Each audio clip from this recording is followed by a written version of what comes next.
नमस्कार।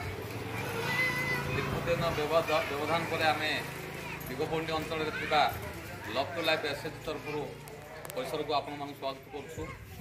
बर्तमान आम आसी पहुँची जाइछु धनराशि ग्राम आमर पूर्वर सूचना पाई अदुर्मु पात्र नामक जड़े महिला को आम ठाब करूँ जे कि दिन हमें दरिद्रा तांकर निज ग्राम नुआपड़ा थिला किंतु से सेठारे रही न पारी निज ग्राम को आसछन्ती जे कि मांकर ग्राम रही आशा करते किंतु माँ तांकर साथी छाड़देले सी अल्प दिन मध्य स्वर्गवास कले किंतु ए महिला जनक एकाकी अच्छा बर्तमान निसहाय निरुपाय आमे माने चेष्टा करूँ किसी साहाय्य जोगाइवाई जहाँकि दीर्घदिन व्यवधान पर आम आसी पहुँचू ग्राम घर पाखे आम किसी साहाय्य देचु आपण मानकु ताहा निश्चित भाव में प्रलोभित करियो बोली आम आशा करूँ।